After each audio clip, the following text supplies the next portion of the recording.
రాష్ట్రమైన నామములో ప్రార్థన చేసి అడుగుచున్నాము తండ్రి. దేవునికి స్తోత్రం. హల్లెలూయా. ప్రభునందు ప్రియ దేవుని బిడ్డలారా, ఇక్కడ కూర్చున్నామండి. ఈ శ్రేష్టమైన ఈ పునరుద్ధాన దినములో మరి మనం ఇంకా పండగ దినాల్లో వచ్చేసాం. ఎవరి పండుగలు? మన పండుగలు కాదు, ఎవరే అన్ని జనుల పండుగ.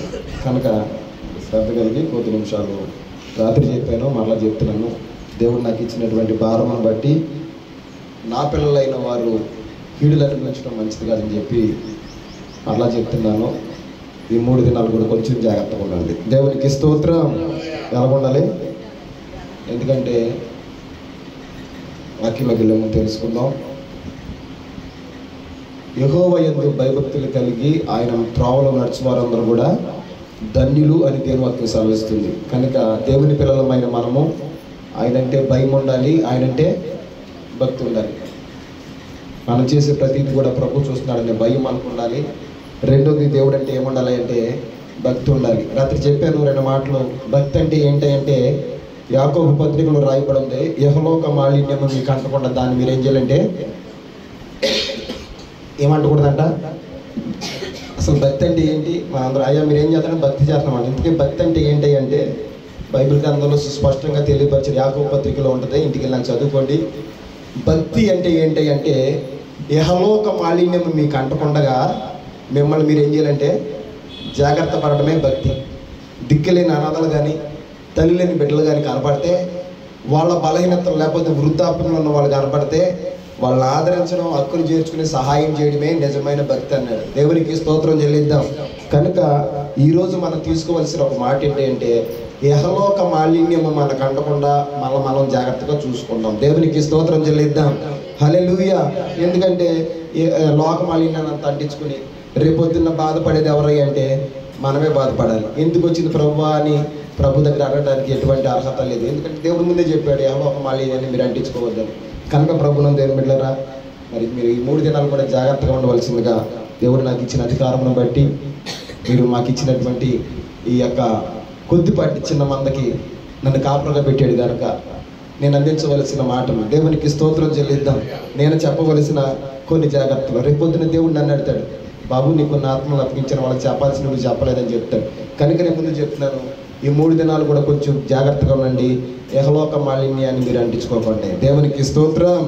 ప్రభుత్వం దేవుని బిడ్డలారా, మరి ఎక్కువసేపు కాదు, కొద్దిసేపు తొందరగానే మీరు ఇంటికి వెళ్ళిపోతారు. కానీ మరి చుట్టాలలో వచ్చి ఉంటారు, వాళ్ళ వస్తాములు ఉంటారు. ఏదేమైనప్పటికీ ఎందుకంటే మనం లోకంలో ఉన్నాం కనుక మరి ఇవన్నీ కూడా తప్పదు. మనకి జాగ్రత్తగా ఉండండి. ప్రభుపేట మనం చేస్తూ మరి ఈ పూట కొద్ది నిమిషాలు దేవుని మాటలకు ధ్యానం చేసుకుందాం.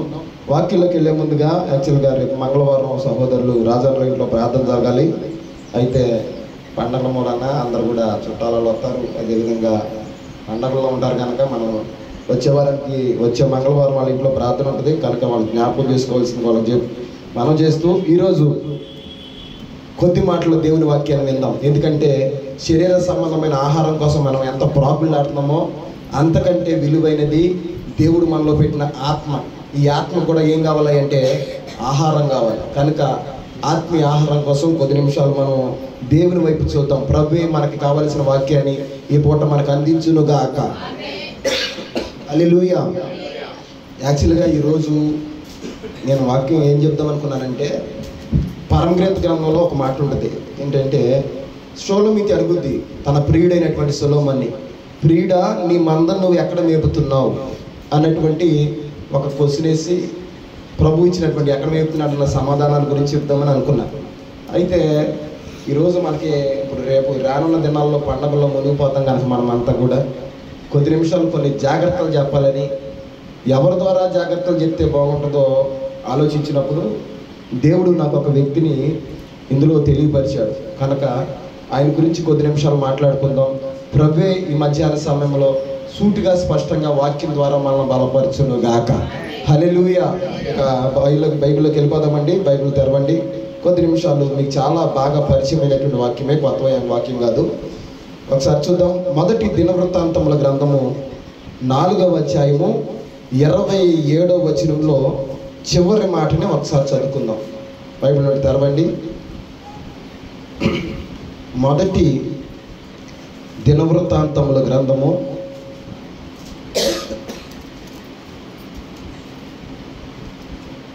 4వ అధ్యాయము. చదువు.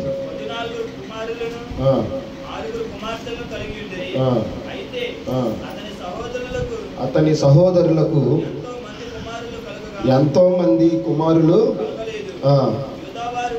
ఆ మాట అంటర్లైన్ చేసుకోండి. యోధావారు వృద్ధి చెందినట్లు వారి వంశములన్నీ వృద్ధి కాలేదు. దేవునికి స్తోత్రం చెల్లిద్దాం. చివరి మాటను చదివించాను, మీరు అవకాశం ఉంటే అంటర్లైన్ చేసుకోండి.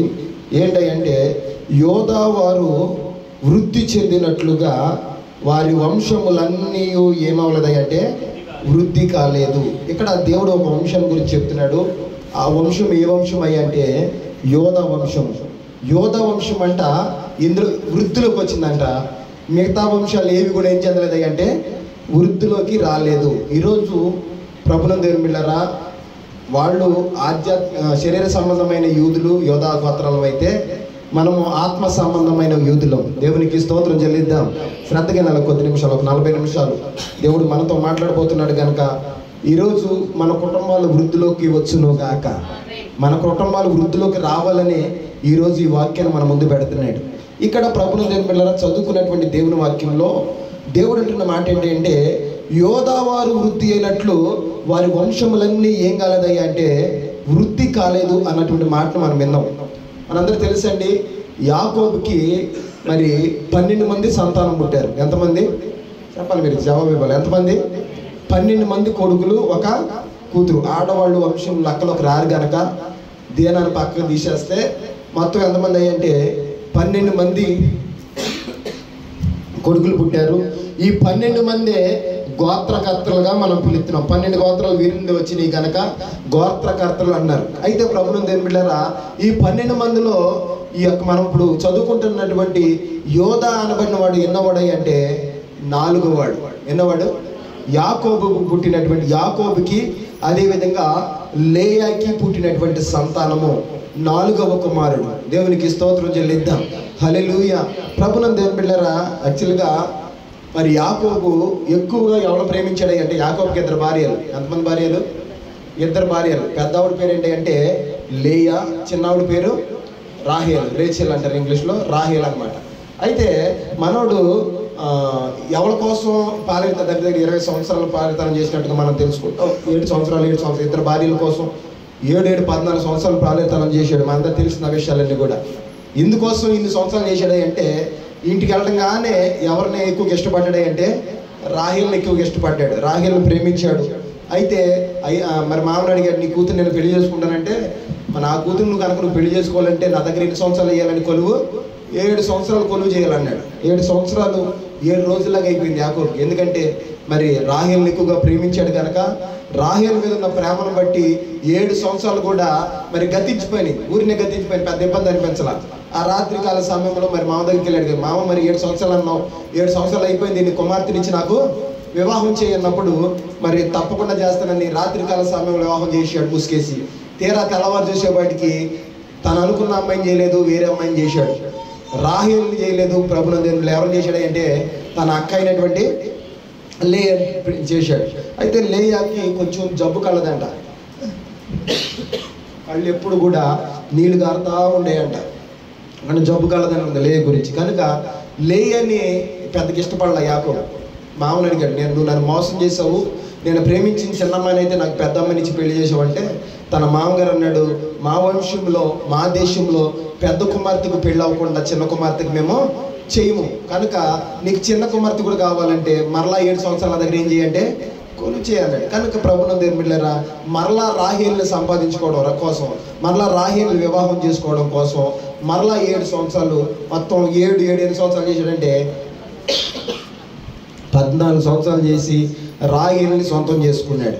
రాహేల్ని చేసుకున్నాడు, లేయాని చేసుకున్నాడు. కానీ లేయా మీద ద్వేషం చూపిస్తున్నాడు. ఎవరి మీద ప్రేమను చూపిస్తున్నాడు అంటే రాహేల్ మీద. 14 సంవత్సరాలు కొలువు చేసి ప్రేమించి పెళ్లి చేసుకున్నటువంటి రాహేల్ అంటే ఎక్కువగా ఇష్టపడుతున్నాడు. తన పెద్ద భార్య అయినటువంటి లేయాని ఏం చేశాడంటే ద్వేషిస్తున్నాడు, అసహించుకుంటాడు, దగ్గర రానెత్తల. ఇటువంటి పరిస్థితుల్లో మరి లేయా చాలా బాధపడి ఉంటుంది. ఎందుకంటే తన దగ్గర రావట్లేదు, తన భర్త తన యొక్క సిస్టర్ దగ్గరికి వెళ్తున్నాడు, చెల్లి దగ్గరికి వెళ్తున్నాడు, తను ద్వేషిస్తున్నాడు. ఇలాంటి పరిస్థితుల్లో వాళ్ళ నాన్న దగ్గరికి వెళ్ళాను ఉంటుంది, నాన్న నాకు అసలు పెళ్ళి ఎందుకు చేసావు, ఉన్న పెళ్ళి లేకుండా ఒంటరిగా మిగిలిపోయేదాన్ని, నా భర్త నన్ను ద్వేషిస్తున్నాడు, నన్ను అసహించుకున్నాడని చెప్పి తండ్రి దగ్గర కన్నీరు గార్చి ఉంటుంది. తండ్రి ఏమి చేయలేకపోయాడు. అటువంటి పరిస్థితుల్లో ప్రభుత్వం దేవుడు రాహేలు మరణి ఎవరు క్షమించండి, లేయా మరణి ఎవరు విన్నారా అంటే దేవుడు విన్నాడు. దేవుడు విని యాకోబుకి మరి యాకోబు ప్రేమిస్తున్న తన భార్య అయిన రాహేలు యొక్క గర్భాన్ని దేవుడు ఏం చేశాడంటే గర్భాన్ని మూసాడు. ఎంతకాలమైనప్పటికీ రాహేలు గర్భం ఏం చేయబడతలేదంటే తెరవబడతలా. అందరూ అన్నారు, ఒరే పెళ్లి చేసుకున్నావు పెద్ద అమ్మాయిని, దానికి అన్యాయం చేస్తున్నావు, అందుకని దేవుడు ఈ గర్భాన్ని ఏం చేయట్లేదంటే తెరవట్లేదురా, ఆవిడ ఉసిరు నీకు తగులుతుంది, అందుకే నీకు పిల్లలు పుడతలేదు అన్నప్పుడు దేవుడంట యాకోబుకి లేయా మీద మనసు పుట్టించాడంట. దేవునికి స్తోత్రం చెల్లిద్దాం, హల్లెలూయా.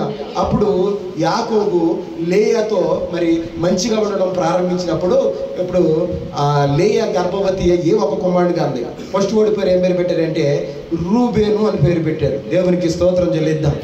రూబేను అప్పుడు అక్కడ కింద రాయబడి చరిత్ర అవన్నీ కూడా సమయం కాదు కానీ, అయితే రూబేన్ అని పేరు పెడితే అక్కడ ఆ రూబేన్ ఎందుకు పెట్టింది అంటే నా కన్నీటిని దేవుడు చూశాడు అని చెప్పి దానికి అర్థం వచ్చే విధంగా రూబేను అని పేరు పెట్టింది. దేవునికి స్తోత్రం చెల్లిద్దాం.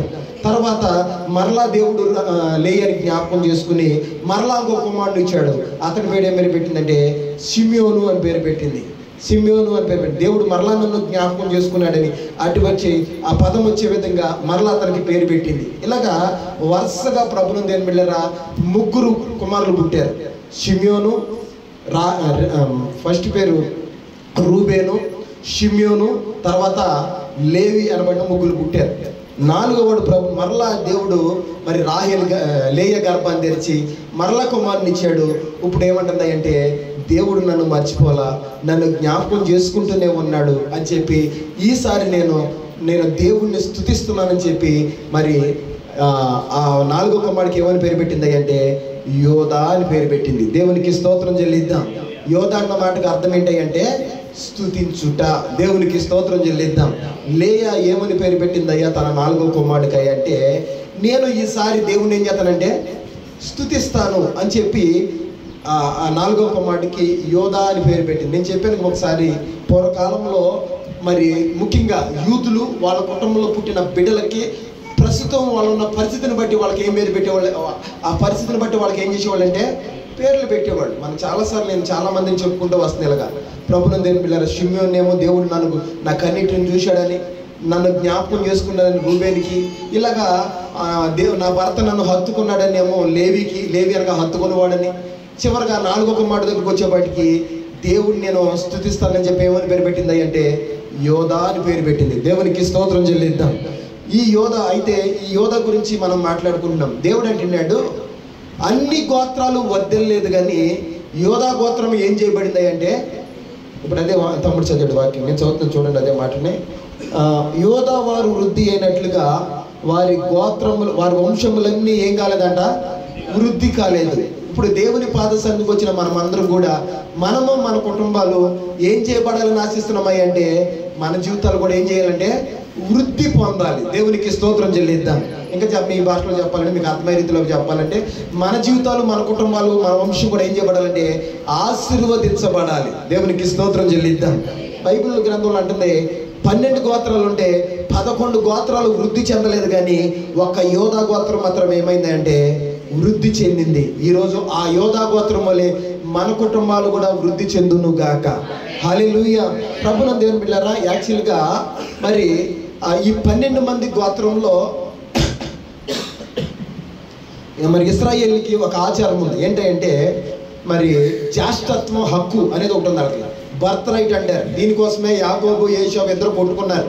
భయంకరమైన కార్యాలు జరిగినాయి వాళ్ళిద్దరి మధ్యలో ఈ బర్త్ రైట్ కోసం, జ్యేష్ఠత్వ హక్కు కోసం. యాక్చువల్గా చెప్పాలంటే యాకోబుకి 12 మంది పుట్టారు.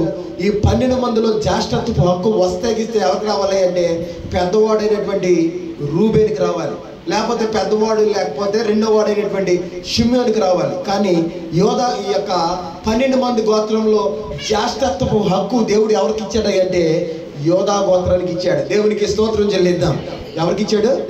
యోధా గోత్రం. ఇదేంటండి యాక్చువల్లీ చెప్పాలంటే పెద్దవాళ్ళు పెద్ద గోత్రానికి మరి పెద్ద జ్యేష్ఠ పుట్టినటువంటి జ్యేష్ఠ కుమారుడికి జ్యేష్ఠత్వం హక్కు రావాలి కదా, బర్త్ రైట్ రావాలి కదా. ఏంటి 4వ వాడికి ఎందుకు వచ్చింది అంటే పెద్ద ముందున్నటువంటి ఆ ఇద్దరు కూడా దేవునికి విరుద్ధమైన కార్యాలు చేసి దేవుని యొక్క ప్రణాళికలను వాళ్ళు ఏం చేయబడ్డారంటే కొట్టివేయబడ్డారు. దేవునికి స్తోత్రం చెల్లిద్దాం. దావీదు మరి యాకోబు అంటాడు కదా, లేయా ప్రభువుని దేవుని బిడ్డలారా క్షమించండి, ఆ యాకోబుకు పుట్టిన కుమార్తె అయినటువంటి దేనా మరి ఆ ప్రాంతంలో ఉన్నటువంటి ఒక ఊరిల్లి గుడారాలు వేసుకుంటారు. ఆ ఊర్లో ఉన్నప్పుడు షెకేము అనే ప్రాంతంకి వెళ్ళినప్పుడు ఈవిడేం చేద్దాయంటే ఆ షెకేములో ఉన్నటువంటి అందాలు చూడాలని మరి ఎవరిని తీసుకెళ్లకుండా, తన అన్నలు 12 మంది ఉంది అన్నారు, ఎవరిని కూడా తీసుకోకుండా ఒకటే వెళ్ళదు.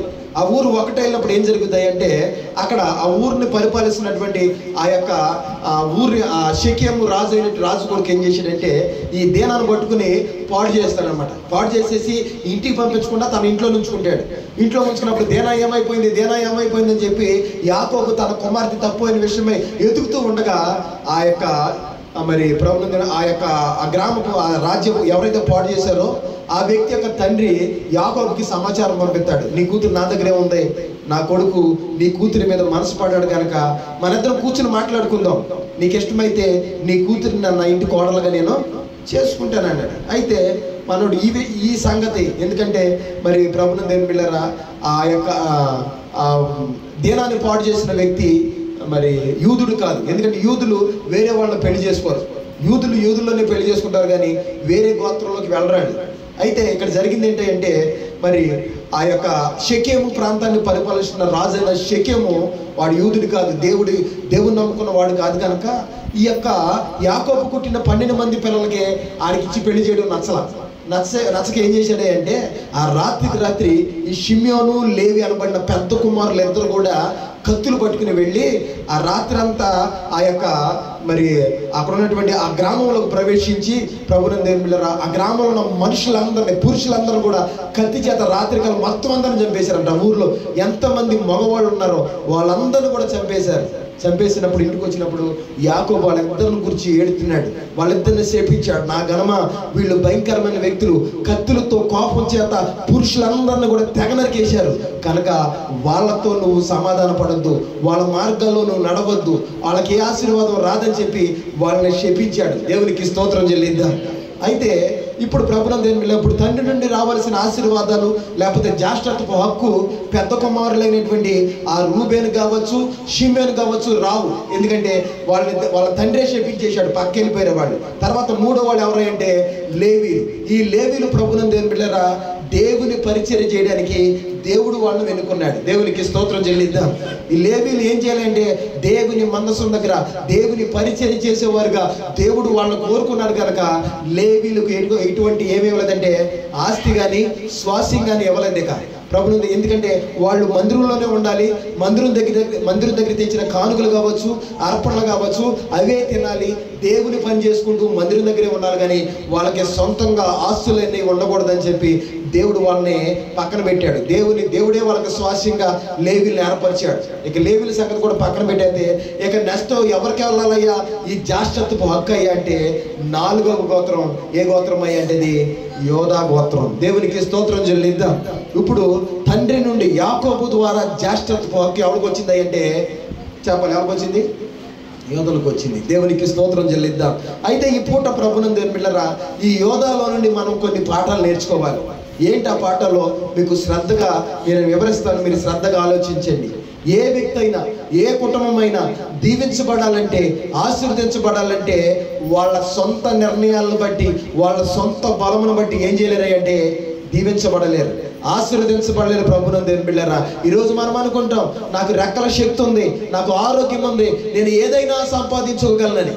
కానీ నా దేవుడు అంటున్నాడు నరుడి కష్టార్జితం వలన అతడు ఏం చేయలేడు అంటే వృద్ధిలోనికి రాలేడు. యెహోవా ఆశీర్వాదము జనులను ఏం చేద్దాయంటే ఐశ్వర్యవంతులు చేద్దాయి. ప్రభువుని దేవుని బిడ్డలారా ఇక్కడ యోధా గురించి మనం చదువుకుంటే యోధా గోత్రము అభివృద్ధి చెందిందంట. యోధా గోత్రం ఏమైందంటే ఆశీర్వదించబడిందయ్యా. యోధా గోత్రం ఏమైందంటే మరి అనేక మందికి దీవెనకరంగా మార్చబడిందని దేవుని లేఖనాల్లో తెలియపరుస్తున్నాయి. దేవునికి స్తోత్రం చెల్లిద్దాం. అంతేకాదండి మనం ఆరాధిస్తున్న మన ప్రభు అయిన యేసయ్య, మన రక్షకుడైన యేసయ్య ఏ గోత్రంలో నడిచాడంటే చెప్పాలి. ఏ గోత్రం? ఆయనకు ఒక పేరు ఉంది, మనం పాట పాడతాం. యూదా స్తుతి గోత్రపు సింహమా యేసయ్యా నా ఆత్మీయ ప్రగతి నీ స్వాధీనమా. దేవునికి స్తోత్రం. ఆయన ఏ గోత్రం అంట? చెప్పాలి. ఏ గోత్రం? ఒకసారి చూద్దాం. ప్రకటన గ్రంథము 5వ అధ్యాయంలో ఆ మాట రాయబడింది, చూద్దాం. ప్రకటన గ్రంథము 5వ అధ్యాయము 5వ వచనం చదువుకుందాం. 5:5. ప్రకటన గ్రంథము 5వ అధ్యాయము 5వ వచనం. ఆ పెద్దలలో ఒకడు ఏడవకము ఇదిగో దావీదుకు చిగురైన యోధా గోత్రపు సింహము 7 ముద్రలను తీసి ఆ గ్రంథమును విప్పుటకై జయమునొందినని వానితో చెప్పిన. దేవునికి స్తోత్రం చెల్లిద్దాం. ఇక్కడ ప్రభునందు దేవుని బిడ్డలారా, ఇక్కడ ఒక దూత మరి ఆ పద్మాసు దీపంలో పరవశుడై ఉన్నటువంటి యోహానుతో మాట్లాడుతుంటుంది. ఏంటంటే, ఈయన దేవుడి దగ్గర 7 ముద్రలు కలిగినటువంటి ఒక పాత్రను తీసుకొచ్చారు. ఎవరు చూసినా సరే ఆ పాత్రను ఇట్లా ఆ ముద్రలు తీయలేకపోతున్నారు. ఈ బాధపడుతున్నారు, అయ్యో ఆ ముద్రలు తీసేవాడు ఎవడు లేడా అని చెప్పి పరవాసిగా ఉన్నటువంటి యోహాను పద్మాసు దీపంలో చూస్తున్న దర్శనంలో బాధపడుతుంటే దూత అంటుంది, ఇదిగో దావీదు వేరుకు చిగురును యోధా గోత్రపు సింహమునైనా, మరి సింహమైనటువంటి సింహము 7 ముద్రలు తీసి ఆ గ్రంథమును విప్పుటకై జయము పొందినని యేసు ప్రభు వారి గురించి చెప్పినట్ట. దేవునికి స్తోత్రం చెల్లిద్దాం. మన దేవుడు ప్రభుని దేవుని పిల్లరా పరమును విడిచి ఈ లోకానికి రావడానికి ఎన్నుకున్న గోత్రము ఏ గోత్రం అయ్యా అంటే యోధా గోత్రము. దేవునికి స్తోత్రం చెల్లిద్దాం. మొత్తం ఎన్ని గోత్రాలు ఉన్నాయి అంటే ఇశ్రాయేలుని 12 గోత్రాలు. 12 గోత్రంలో నా దేవుడు ఎందుకు యోధా గోత్రాన్ని ఎందుకున్నాడు? ఇంకా చెప్పాలంటే యోధా గోత్రాన్ని ఎందుకు అభివృద్ధిలోకి చేర్చాడు అని కనుక ఆలోచన చేస్తే ఈరోజు సుస్పష్టంగా కొన్ని విషయాలు మీతో చెప్పాలని ఆశపడుతున్నాను. ఆనాడు యోధా గోత్రాన్ని దీవించిన దేవుడు, ఆనాడు యోధా గోత్రాన్ని ఆశీర్వదించిన దేవుడు మన కుటుంబాలను కూడా దీవించాలని, మన జీవితాలని, మన యొక్క గృహాలను కూడా దీవించాలని, వృద్ధిలోకి తేవాలని ఆశపడుతున్నాడు. అయితే ఎలాగూ సాధ్యం ఇది? వాళ్ళ దీవుల్లోకి వచ్చారు, మనం ఎలాగ రాగలమయ్య అంటే వాళ్ళు కలుగున్న లక్షణాలు మనం కూడా కలుగుంటే తప్పకుండా యోధాని ఆశీర్వదించిన దేవుడు మనల్ని కూడా ఆశీర్వదిస్తాడు. దేవునికి స్తోత్రం చెల్లిద్దాం. హల్లెలూయా. ప్రభునందు దేవుని బిడ్డలారా, అయితే ఇంతకీ ముందు మిగతా 11 గోత్రాలను ఎందుకు ఆశీర్వదించలేదయ్యా? ఎందుకు వాళ్ళు వృద్ధిలోకి రాలేదని కనుక మనం ఆలోచన చేస్తే, ఎందుకు ఒక యోధా గోత్రమే దీవించబడింది? ఇంకా మీకు చెప్పాలంటే, ఇంకా ఇప్పుడున్న పరిస్థితులు బట్టి మీకు చెప్పాలంటే, ఇశ్రాయేలు దేశంలో ఉన్న ప్రజలందరూ కూడా ఇది షిమ్యోను గోత్రము, లేకపోతే ఇది ప్రలాన గోత్రము, ఆ గోత్రం ఇది అని చెప్పరు. ఇశ్రాయేల్ అందరూ కూడా ఏమని పిలుతున్నారు అంటే ఇప్పుడు యూదులు అని పిలుస్తున్నారు. దేవునికి స్తోత్రం చెల్లిద్దాం. ఏమని పిలుతున్నారు అంటే యూదులు. వాళ్ళకి దేవుడు వాళ్ళని ఎన్నుకున్నాడు, వాళ్ళని ఏర్పాటు చేసుకున్నాడు, వాళ్ళకి ప్రత్యేకమైనటువంటి ఒక అభిషేకాన్ని దేవుడు వాళ్ళకి ఇచ్చాడు. ఇంకా వాళ్ళు ఎలాంటి వాళ్ళు అంటే దేవుని కోసం అవసరమైతే వాళ్ళ ప్రాణాలు సైతం ఇవ్వగలిగినటువంటి దేవుని యొక్క ప్రతినిధులుగా వాళ్ళు ఉన్నారు. ఈరోజు ప్రభుత్వం దేవుని బిళ్ళరా యోధులు అనగా మామూలు కాదు. వాళ్ళకి ఉన్నటువంటి మన భారతదేశం ఉన్నప్పుడు మన భారతదేశంలో మనకున్న ఆంధ్ర రాష్ట్రం ఎంత ఉందో, ఇప్పుడు ఇడిపోయిన తర్వాత తెలంగాణ ఆంధ్ర 2 ఇడిపోయిన తర్వాత ఒక చిన్న పొగోడి ముక్కలాగా ఉంటుంది. మన భారతదేశ పటం చూస్తాయి, చిన్న మొక్క ఉంటుంది అనమాట. ఈ మొక్క ఎంత ఉందో అంతలో కూడా తక్కువ ఉంటుందంట ఇశ్రాయేల్ దేశం.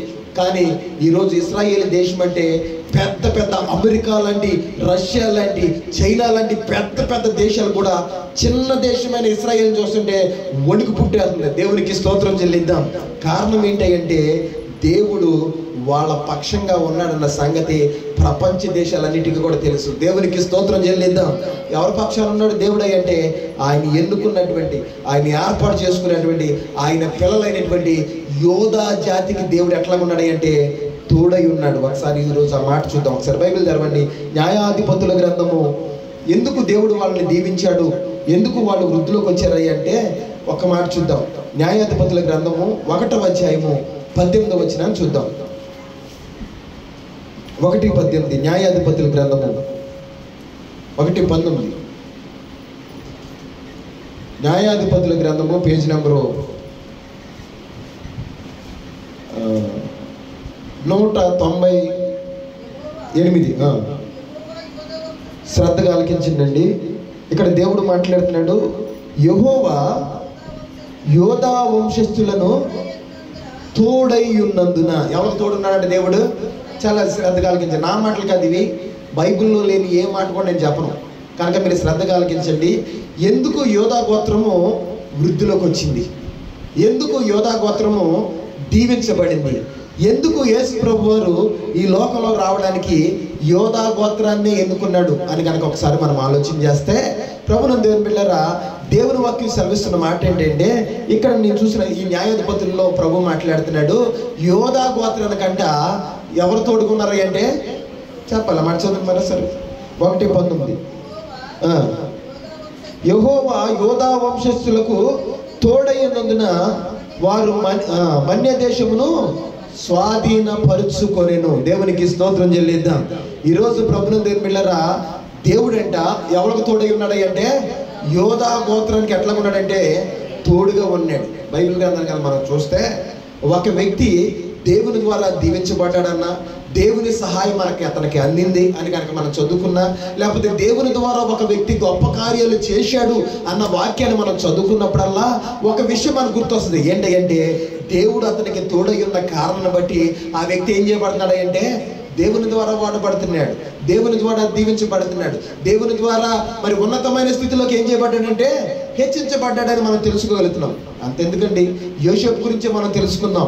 యోసేపుకి అన్నలందరూ కూడా చేయి విడిచిపెట్టేశారు, తీసుకెళ్లి గోతులో తోసేశారు.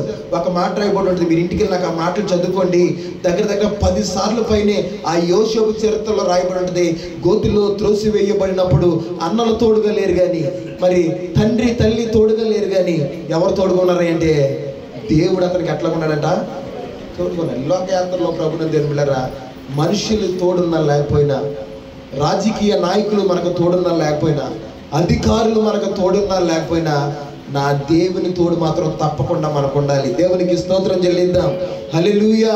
అయితే ఈ ఒక్క గోత్రానికి దేవుడు ఎట్లా ఉన్నాడంట తోడుకున్నాడు. ఎన్ని గోత్రాలు పిలుచుకున్నాడు దేవుడు? 12 గోత్రాలు పిలుచుకున్నాడండి. 12 గోత్రాలు పిలుచుకుంటే ఒక్క గోత్రానికి తోడై ఉంటావేంటి ప్రభువా, నువ్వు ఎంత అన్యాయస్తుడివేంటయ్యా, పిలుచుకున్నది 12 మందిని పిలుచుకున్నావు, ఒక్క గోత్రానికి తోడుగా ఉంటావేంటి అని చెప్పి మనకి సందేహం వస్తుంది. దేవునికి స్తోత్రం చెల్లిద్దాం.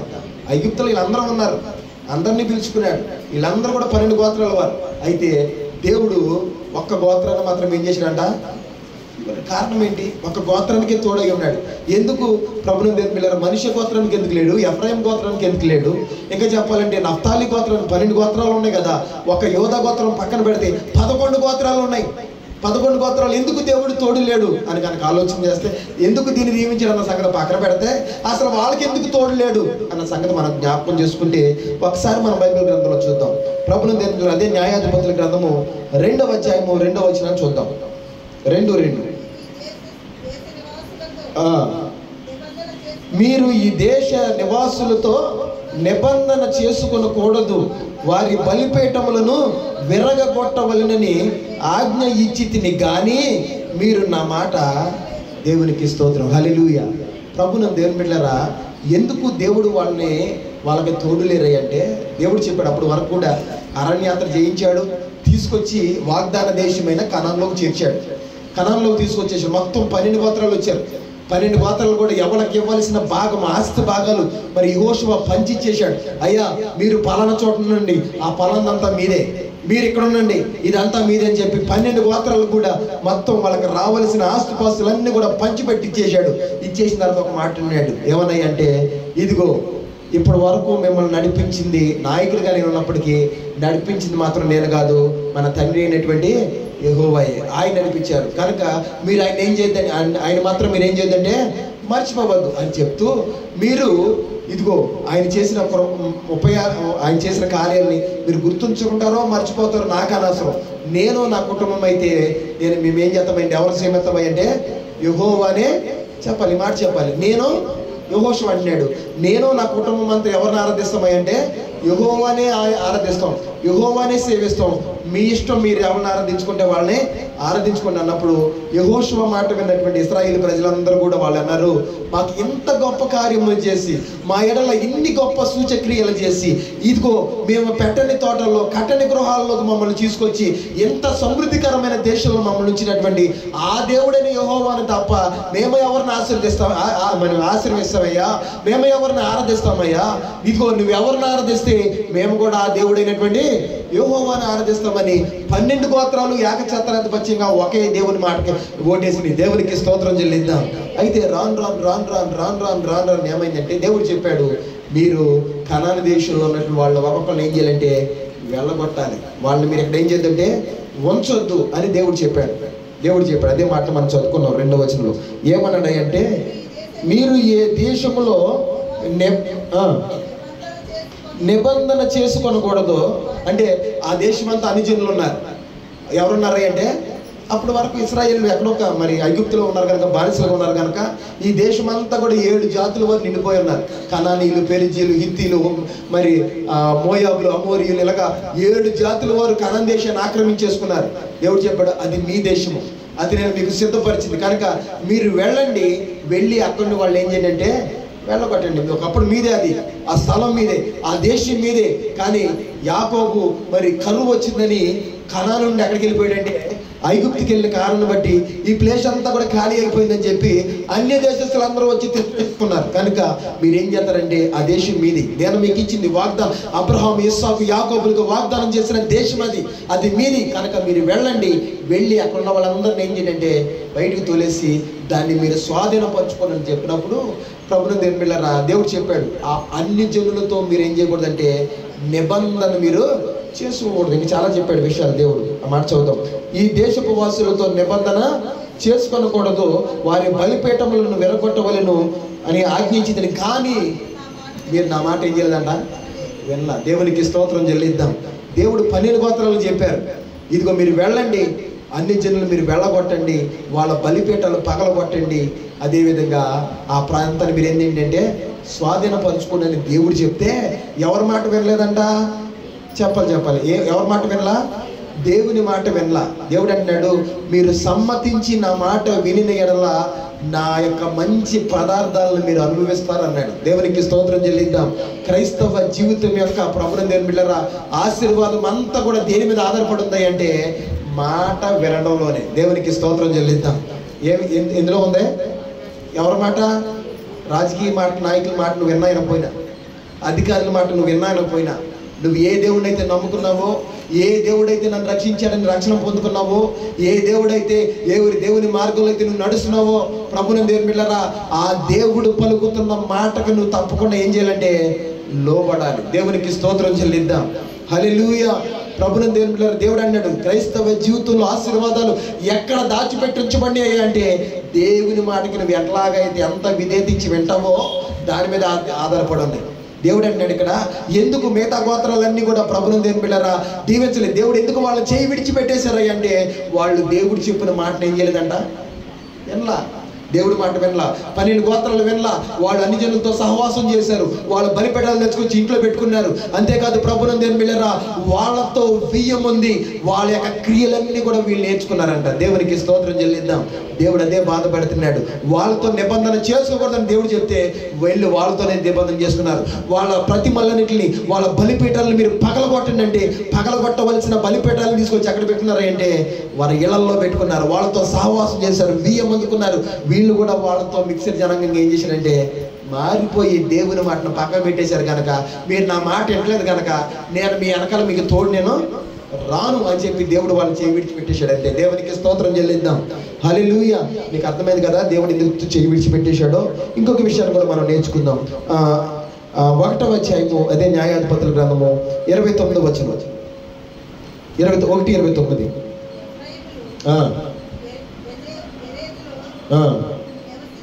నివసించిన కనానీయులను వెళ్ళగొట్టలేదు. గెజెర్లో కనానీయులు వారి మధ్యన నివసించిరి. దేవుడు చెప్పాడు, అన్ని జనుల మీద కనానీయులు మీ దగ్గర ఉండి ఏం చేయండి అంటే బయటికి వెళ్ళగొట్టిందని చెప్పాడు. కానీ వీళ్ళు బయటికి పంపించకుండా వంటే ఉన్నారులే మాతో రండి, మాతో సహవాసం చేయండి అని చెప్పి అన్ని జనులను వాళ్ళ పక్కన పెట్టుకుని ప్రభునందుని వాళ్ళతో సహజీవనం సాగించడం మొదలు పెట్టారంట.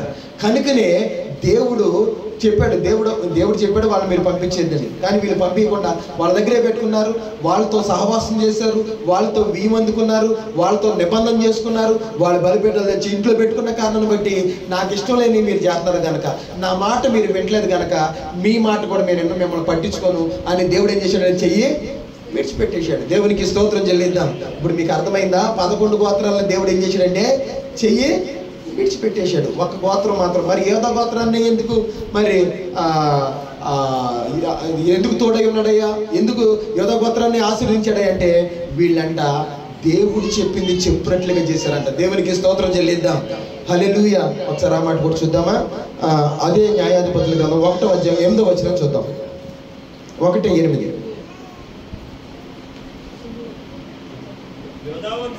యోధా వంశస్థులు యెరూషలేము మీదకి యుద్ధము చేసి దాన్ని పట్టుకొని కొల్లబెట్టి ఆ పట్టణమును ఏం చేశారంట? కాల్చివేశారంట. దేవుడు చెప్పాడు శత్రుశాసనం అనేది లేకుండా మీరు చేయండి అని చెప్తే వీళ్ళందరేమో వాళ్ళతో సహవాసం చేశారు, వాళ్ళ బలిపీఠాలు తెచ్చి ఇంట్లో పెట్టుకున్నారు, వాళ్ళతో వ్యవహారం చేసుకున్నారు. ఇంకా మిక్సర్ జనాంగంగా వాళ్ళు మారిపోయారు మిగతా 11 గోత్రాలు. కానీ ప్రభుని మరి యోధా గోత్రం వారు ఏం చేశారంటే దేవుడు చెప్పిన వాళ్ళకి యెరూషలేము ప్రాంతం వాళ్ళకి స్వాస్యంగా ఇవ్వబడింది. యెరూషలేములో ఇది వరకు యెబూసీలు అనబడిన వాళ్ళు దాన్ని స్వాధీనపరుచుకున్నారు. దేవుడు చెప్పాడు మీరున్న వాళ్ళని అందరూ కూడా పంపించేసి ఆ ప్రాంతాన్ని మీరు స్వాధీనపరుచుకోండి అని చెప్పినప్పుడు యోధా గోత్రం వారు ఏం చేశారంటే యెరూషలేము మీదకి దండెత్తి వెళ్ళి యెరూషలేము మీద యుద్ధం చేసి యెబూసీలందరినీ పారతోలేసి యెబూసీలు కట్టినటువంటి ఆ యెరూషలేము పట్టణం మీద ఉన్నటువంటి కట్టడాలని అగ్ని చేత కాల్చివేసి శత్రుశేషం అనేది లేకుండా చేశారు. దేవునికి స్తోత్రం చెల్లిద్దాం. హల్లెలూయా. దేవుడు చెప్పినట్లుగా తూచా తప్పకుండా దేవుడు చెప్పినట్లు చేశారు కనుక ప్రభునందు పిల్లరా వాళ్ళు చేయలేదు, వీళ్ళు చేశారు కనుక చేసిన వారితో దేవుడు ఎట్లా ఉన్నాడు అంటే తోడుగా ఉన్నాడు. దేవునికి స్తోత్రం చెల్లిద్దాం. హల్లెలూయా. ఈ శ్రేష్టమైన సమయంలో ప్రభునందు పిల్లరా మిగతా 11 గోత్రాలు దేవుని మాట వినలా, ఒకే ఒక గోత్రము దేవుని మాట వింది. అది ఏ గోత్రం అయ్యి అంటే యోధా గోత్రము. దేవునికి స్తోత్రం చెల్లిద్దాం. ఇప్పుడు యోధా అంటే అర్థం ఏంటి అంటే చెప్పాలి. యోధా అంటే అర్థం ఏంటి? స్తుతి. యోధా వారు ఎక్కడ ఉంటారో వాళ్ళు ఎప్పుడు కూడా దేవుని ఏం చేస్తారంటే స్తుతిస్తానే ఉంటారు. దేవునికి స్తోత్రం చెల్లిద్దాం. ఇంకా మీకు చెప్పాలంటే ఇప్పుడు బైబిల్లో చెప్పుకున్న మంచి మంచి రాజులు కావచ్చు, మంచి మంచి ప్రవక్తలు కావచ్చు, దేవుని అనుసరించినటువంటి రాజ్యాలు కావచ్చు, ఇవన్నీ కూడా యోధా దేశంలోనే ఉన్నాయి కానీ ఇశ్రాయేల్ దేశంలో లేవు. అయ్యా ఇశ్రాయేల్ దేశం అన్నారేంటి, యోధా దేశం అన్నారేంటి, మాకేం అర్థం కావట్లా, ఇవి రెండు ఎట్లా గిడిపోయినాయి అని కనుక మీరు అనుకుంటే యాక్చువల్లీ చెప్పాలంటే 12 గోత్రాలను కూడా ఇశ్రాయేల్ అన్నారు. 12 గోత్రాలు అన్నింటినీ ఇశ్రాయేల్ అన్నారు. ఈ ఇశ్రాయేల్ దేశంలో 12 గోత్రాలు ఉన్నాయి. ఇదే ఇశ్రాయేల్ దేశాన్ని మొదటి రాజు అయినటువంటి సౌలు 40 సంవత్సరాలు పరిపాలన చేశాడు కలిసి ఉన్నటువంటి ఇశ్రాయేల్ దేశాన్ని. ఇశ్రాయేల్ దేశాన్ని సౌలు రాజు తర్వాత దావీదు 40 సంవత్సరాలు ఏకఛత్రాధిపత్యంగా 40 సంవత్సరాలు పరిపాలన చేశాడు. తర్వాత దావీదు కుమారుడైన సొలొమోను 40 సంవత్సరాలు పరిపాలన చేశాడు. తర్వాత ఏమైందంటే రాజ్యము 2 ముక్కలైపోయింది. దేవునికి స్తోత్రం చెల్లిద్దాం. ఎందుకు అయిపోయిందంటే ఈ రాజ్యంలో ఉన్న 10 గోత్రాలేమో మేము అన్యజనులతో సహవాసం చేస్తాం, మాకు వాళ్ళ తోడు కావాలి, మాకు వాళ్ళు చేసే ఆరాధనలు కావాలి, వాళ్ళు చేసే పండగలు కావాలి, వాళ్ళు చేసే సమస్తము కావాలి అని చెప్పి యోధా వారేమో మాకు ప్రార్థన కావాలి, మాకు పరిచర్య కావాలి, మాకు దేవుని సందులో ధూపం వేయాలి, మేము దేవునికి సాక్షులుగా ఉండాలని వీళ్ళంతా దేవుని గురించి మాట్లాడుతుంటే మిగతా 10 గోత్రాలు ఏమైనా మాట్లాడుతున్నాయి అంటే మాకు లోకం కావాలి, లోక కార్యాలు కావాలి, లోక సంబంధమైన పద్ధతులు కావాలని వాళ్ళు లోకాన్ని కోరుకున్నప్పుడు రాజ్యం ఏమైపోయిందంటే 2 ముక్కలైపోయింది. దేవునికి స్తోత్రం చెల్లిద్దాం. 10 గోత్రాలు ఒక పక్కకి వెళ్ళిపోయినాయి. 10 గోత్రాలని ప్రభునందు బిళ్ళరా ఇశ్రాయేలు రాజ్యం అన్నారు. 2 గోత్రాలు ఒక పక్క వచ్చేసినాయి, యోధా గోత్రము, బెంజమిన్ గోత్రము. ఈ 2 గోత్రాలు వచ్చేసినాయి, దీన్నేమో యోధా రాజ్యం అన్నారు. దేవునికి స్తోత్రం చెల్లిద్దాం. ఇశ్రాయేలు రాజ్యంలో నుండి కొంతమంది రాజులు వచ్చారు, కానీ ఈ రాజులు ఎవరు కూడా దేవుని మాటకు లోబడలా.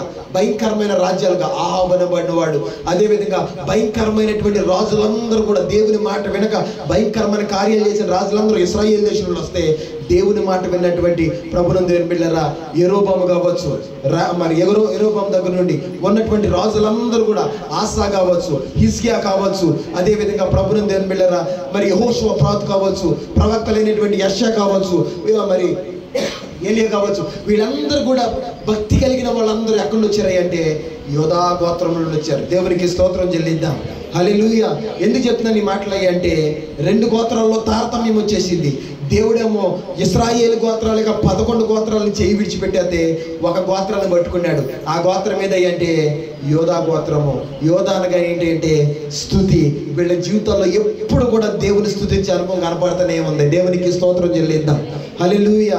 కనుకనే దేవుడు వాళ్ళకి ఎట్లా ఉన్నాడు అంటే తోడుగా ఉన్నాడు. దేవునికి స్తోత్రం చెల్లిద్దాం. ఈరోజు ప్రభునందు బిడ్డలారా, వాళ్ళకి వీళ్ళకి ఉన్న డిఫరెన్స్ ఒకటే. వాళ్ళని చేయి విడిచిపెట్టేయడానికి వీళ్ళు చేయి పట్టుకోవడానికి గల కారణం ఏంటంటే వాళ్ళు దేవుని మాట వినలేదు, వీళ్ళు దేవుని మాట విన్నారు. ఈరోజు నీ కుటుంబం కూడా దేవుని ద్వారా దీవించబడాలి అంటే, దేవుని ద్వారా ఆశీర్వదించబడాలి అంటే, దేవుని మాట వినకపోతే దేవుడిని చేయి విడిచిపెట్టేస్తాడు. దేవుని మాట వింటే నీ చేయి పట్టుకుంటాడు. దేవునికి స్తోత్రం చెల్లిద్దాం. దేవుని మాట విన్నటువంటి మరి ఆ దేశాలు 11 గోత్రాలను దేవుడు చేయి విడిచిపెట్టేశాడు. అవి కాలగతుల్లో కలిసిపోయినాయి. ఇక ఈరోజు పేరు కూడా లేదు అట్లకి. కానీ దేవుడు చేయి పట్టుకున్నటువంటి యోధా గోత్రం ఏదైతే ఉందో అది నేటి దినం వరకు కూడా చరిత్రలో నిలిచిపోయింది. దేవునికి స్తోత్రం చెల్లిద్దాం. అంతేకాదు ఈ యోధా దేశాన్ని చూసి, ఈ యోధా గోత్రాన్ని చూసి, ఇంకా ఈ యూదులు చూసి ప్రపంచం మొత్తం కూడా గడగడగడలాడిపోతుంది. దేవునికి స్తోత్రం చెల్లిద్దాం. ఇది ఎంత చిన్న దేశమే. మనం నివసిస్తున్న మన ఈ చంద్రబాబు నాయుడు గారు పరిపాలిస్తున్నటువంటి ఈ ఆంధ్రప్రదేశ్లో సగం కూడా ఉండదంట. అంత చిన్న దేశము ప్రపంచ దేశాలకి సవాలుగా నిలిచింది. కారణం ఏంటంటే దేవుడు వాళ్ళ పట్టాన ఉన్నాడు, దేవుడు వాళ్ళకు తోడుగా ఉన్నాడు. దేవునికి స్తోత్రం చెల్లిద్దాం. ఈరోజు దేవుడు మన కుటుంబాలకు తోడుగా ఉండాలని, మన కుటుంబాలకి ఆశీర్వదించాలని, వృద్ధులకు తేవాలని దేవుడు ఆశపడుతూ ఈ భయంకరమైన దినాల్లో దేవుడి మాటలు మాట్లాడుతున్నాడు. దేవుడి మాట వింటే దేవుడు నీ కుటుంబానికి తోడుగా ఉంటాడు. దేవుని మాట వినకపోతే దేవుడు నీ కుటుంబాన్ని చేయి విడిచిపెట్టేస్తాడంటే. దేవునికి స్తోత్రం చెల్లిద్దాం. హల్లెలూయా. ఆయన సొంత ప్రభునందు బిడ్డలారా తన హస్తాన్ని చాచి, తన బాహుళ్యాన్ని చాచి ఐగుప్తులను బయటికి తీసుకొచ్చిన తన సొంత జనాంగము తన మాట వినకపోతే సొంత వారైనప్పటికీ దేవుడు ఏం చేశాడంటే చేయి విడిచిపెట్టేశాడు. ఈరోజు నువ్వు దేవుని మాట వినేవారుగా ఉండాలని, దేవుడు చెప్పిన మాటకు లోబడేవారుగా ఉండాలని ఈరోజు యోధాన్ని దేవుడు మన ముందు పెట్టాడు. దేవునికి స్తోత్రం చెల్లిద్దాం. ఎందుకు దేవుడు 12 గోత్రాల్లో యోధా గోత్రాన్ని ఎందుకు ఎన్నుకున్నాడు అంటే ఈ గోత్రంలో కొన్ని స్పెషాలిటీస్ ఉన్నాయి. దేవునికి స్తోత్రం చెల్లిద్దాం. ఏంటి అవి అంటే ప్రభునందు బిడ్డలారా మరి మొట్టమొదటి చెప్పుకున్నాం. ఈ గోత్రము దేవుని మాటని ఎవరి మాట విందే చెప్పాలి. ఎవరి మాట విందే? దేవుని మాట. మిగతా 11 గోత్రాలు దేవుని మాటనే వినలా. చేయొద్దన్న పని చేశారు, అన్యులతో సహవాసం చేశారు, వాళ్ళ విగ్రహాలు తీసుకొచ్చి, వాళ్ళ ఆరాధనలు తీసుకొచ్చి, వాళ్ళ బలిపీఠాలు తీసుకొచ్చి ఇంట్లో పెట్టుకున్నారు. వాళ్ళ పిల్లలకే మరి అన్ని జనులతో ఏం చేశారంటే వివాహాలు చేశారు. లోకంలో మిక్సర్ జనాంగంగా మారిపోయారు కనుక దేవుడు వాళ్ళ చేయిని విడిచిపెట్టేశారు. కానీ యూదులైతే మాత్రం దేవుని కొరకు ప్రత్యేకంగా నిలబడ్డారు, దేవునికి రోషంగా నిలబడ్డారు. దేవుడు ఏదైతే చెప్పాడో అదే చేశారు. చెప్పని దాని జోలికి కూడా వెళ్ళాల. కనుకనే దేవుడు వాళ్ళని దీవించాడు, బలపరిచాడు. దేవునికి స్తోత్రం చెల్లిద్దాం. ఇక రెండోది ఏంటంటే ఈ విషయం గురించి మాట్లాడుకోవాలి. దేవుని పిల్లలమైన మనందరికీ కావాల్సిన విషయం ఏంటి అంటే యూదులకు ఒక నిబంధన ఉంది. దేవునికి స్తోత్రం చెల్లిద్దాం. ఏముంది? వీళ్ళు దేవుని మాట వింటారు కాదు, విన్నారు కూడా. అయితే రెండో మాట ఏంటి అంటే వీళ్ళకి దేవుని ఎడల ఒక నిబంధన ఉంది. ఏంటి ఆ నిబంధన అంటే ప్రభునందు దేవుని బిడ్డలు చెప్తారు వినండి. ఏంటి వాళ్ళకున్న నిబంధన అంటే ఒక రోజున మరి మనందరూ తెలుసు నెబుకద్నెజర్ కాలం. అది నెబుకద్నెజర్ కాలంలో కొంతమంది యూదులు అనబడిన వారిని, యూదుల పిల్లల్ని తీసుకెళ్ళి తీసుకెళ్ళాడు. ఎక్కడికి? ఆ బబులోను దేశానికి తీసుకెళ్ళాడు. ఎవరు? రాజు అయినటువంటి నెబుకద్నెజర్ ఇశ్రాయేలు దేశాన్ని దండయాత్ర చేసి అక్కడున్న యవనస్తులు యూదులందరిని కూడా పోగేసుకుని తీసుకెళ్ళిపోయాడు అక్కడ తన దేశానికి. ఎందుకంటే వాళ్ళ దేశంలో పని చేయించుకోవడానికి, వెట్టి చాకరీ చేసుకోవడానికి, బానిసలుగా చేయడానికి వాళ్ళు అక్కడ తీసుకెళ్ళినప్పుడు వాళ్ళు కొంతమంది జ్ఞానం కలిగిన వాళ్ళు కనపడ్డారంట. దానియేలు గ్రంథం చదివితే మొదటి అధ్యాయంలో రాయబడి ఉంటాయి మాటలను కూడా. అందులో కొంతమంది జ్ఞానం కలిగిన వాళ్ళని వెనుకొని ఆయన అన్నాడు, వీళ్ళు రాజనగర యందు నిలవదగిన వారై సకల విద్యలు నేర్చుకోవడానికి అర్హులని గ్రహించి వీళ్ళని తీసుకెళ్ళిపోయి రాజు అంత అంతఃపురంలో పెట్టి కల్దీల విద్య నేర్పించాడంట వాళ్ళకి. దేవునికి స్తోత్రం చెల్లిద్దాం. ఎవరు వీళ్ళు అంటే యూదులు.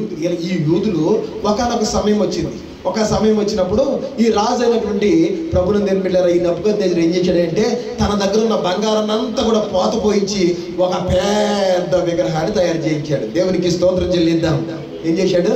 పెద్ద విగ్రహాన్ని చేయించి అందరికి ఆయన రాజ్యం కింద దగ్గర ఆనాటి కాలంలో 120 సంస్థానాలు ఉన్నాయండి. ఈరోజు ప్రపంచ దేశాల దగ్గర 226 దేశాలు ఎన్నో ఉన్నాయంటున్నారు. ప్రపంచంలో దేశాలు మన భారతదేశం లాంటిది ఈ ప్రపంచంలో 226 దేశాలు ఉన్నాయి అంటున్నారు. మరి ఎంతో పెరిగియో తగ్గుతాయో నాకైతే కరెక్ట్గా తెలియదు. కానీ అయితే ఆనాటి కాలంలో రాజు అయినటువంటి నెబుకద్నెజరు పరిపాలిస్తున్న ఆనాటి కాలంలో 123 సంస్థానాలు ఉన్నాయంట.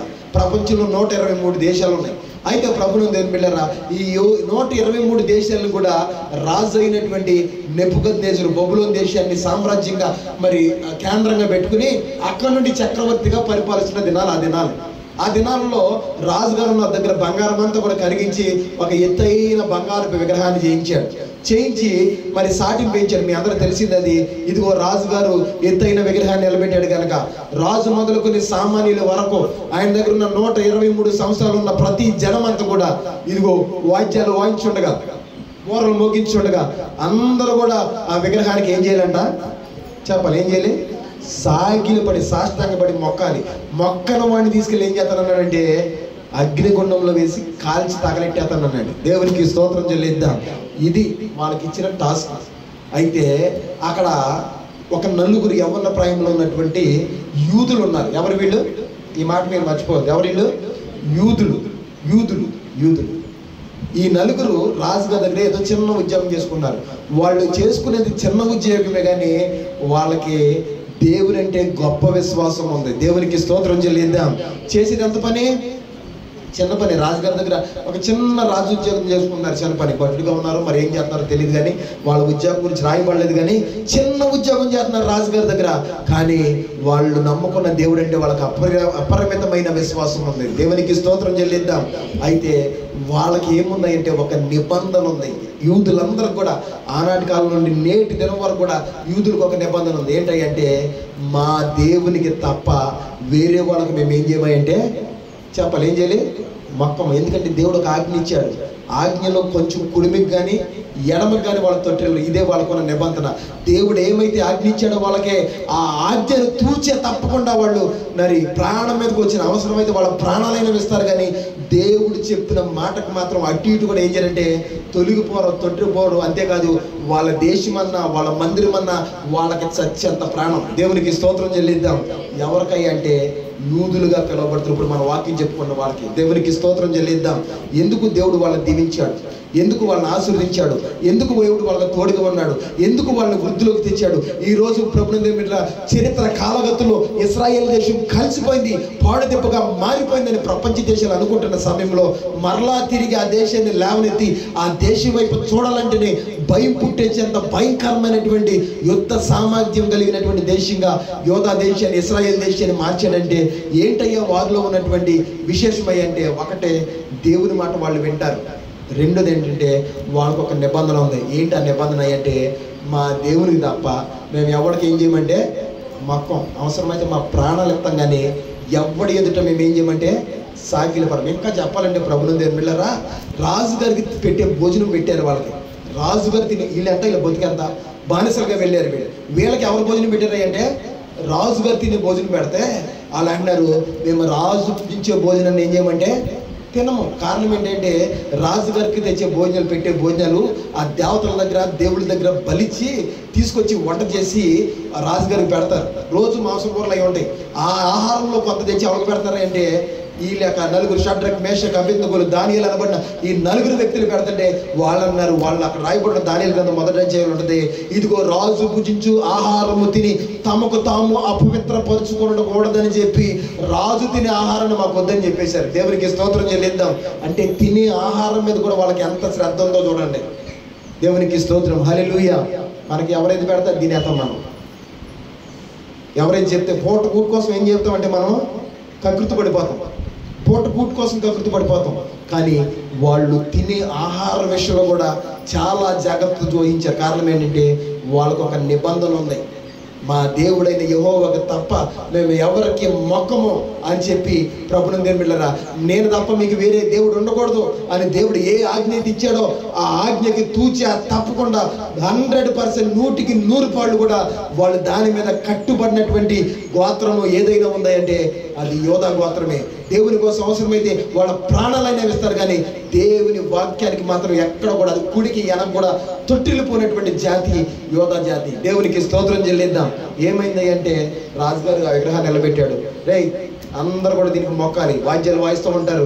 నా దేశంలో 123 సంవత్సరాలలో ఎంతమంది అయితే ప్రజలైతే ఉన్నారో వాళ్ళందరూ నేను నిలబెట్టిన విగ్రహానికి మీరు ఏం చేయాలంటే మొక్కాలి. మొక్కపోతే ఏం చేస్తానంటే తీసుకెళ్ళి మండుచున్న అగ్నిగుండంలో వేసి కాల్చేస్తానన్నాడు. అయితే వాళ్ళ యొక్క నిబంధన ఏంటి తెలుసా? సావనైనా మా దేవుని కోసం చస్తాం, కానీ నేను విగ్రహానికి ఏం చేయమంటే చెప్పాలి. ఏం చేయము? ఇది తెలిసిందే, మీరు చాలాసార్లు విన్నదే. సావనైనా నేను చస్తాం, కానీ విగ్రహానికి మాత్రం మాకు వాళ్ళకి ఎవరు చెప్పారు? ఎవరైనా పాస్టర్లు ఉన్నారు అక్కడ? ఎవరైనా సంఘాలు ఉన్నాయా? లేకపోతే ఎవరన్నా మరి తీసుకెళ్ళి ఇలాగ ప్రసంగాలు చెప్పే పాస్టర్లు ఉన్నారు అక్కడ? ఎవరూ లేరు. దేవుడు వాళ్ళకి చెప్పాడు ఒకటే మాట, నేను తప్ప మీకు వేరే దేవుడు ఉండకూడదు అన్నారు. ఒత్తి దానికి వాళ్ళ హృదయంలో ముద్ర వేసేసుకున్నారంతే. ప్రాణం మీదకి వచ్చిన మేము దేని ఎదుట సాగిలపడము, వాడికి అర్పించిన ఈ విగ్రహార్పితాలు మేము ఏం చేయమంటే తినము అని చెప్పి భోజనం చేసే విషయంలో కావచ్చు, ముఖ్య విషయంలో కావచ్చు చాలా పరిశుద్ధులుగా ఉన్నారు. దేవునికి స్తోత్రం చెల్లిద్దాం.